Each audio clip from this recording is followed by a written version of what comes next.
एक सर्व शासकीय अधिकाऱ्यांची एक मीटिंग ठेवली होती 4 वाजता. त्यासाठी मी जात होतो. तेव्हा ठाणा गावाच्या शिवारात त्या ठिकाणी भारत पेट्रोलियमचा एक पेट्रोल पंप आहे. त्या ठिकाणी एक टिप्पर आणि त्यामध्ये अंदाजे 10 ते 12 रेती भरलेली होती.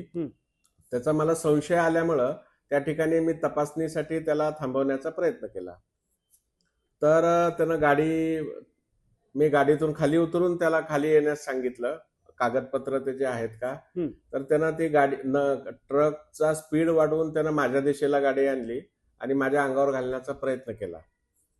तर आम्ही तात्काळ मी आणि माझा ड्रायव्हर रोडच्या बाजूला पळालो आणि त्यानं तशीच ती गाडी पुढे तारणा गावाच्या दिशेला त्या रोडने वेगाने पळवली आणि आम्ही त्याचा पाठलाग करत असताना क्रमांक नसलेला पांढऱ्या रंगाची क्रेटा कार आमच्या गाडीच्या समोर आली आणि त्यांनी त्या गाडीने आम्हाला ब्लॉक करण्याचा प्रयत्न केला. अच्छा. फक्त ब्लॉक करण्याचाच प्रयत्न केला नाही, तर त्यानं 2 ते 3 वेळा अचानक ब्रेक दाबून त्या ठिकाणी माझी गाडी त्या गाडीला धडकेल किंवा रोडच्या साईडला पण माझा ढकलण्याचा त्या गाडीने प्रयत्न केला.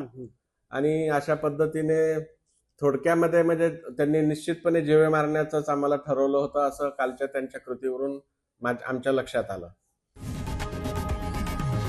लोकशाही मराठी ऐका, पहा, जागरूक रहा.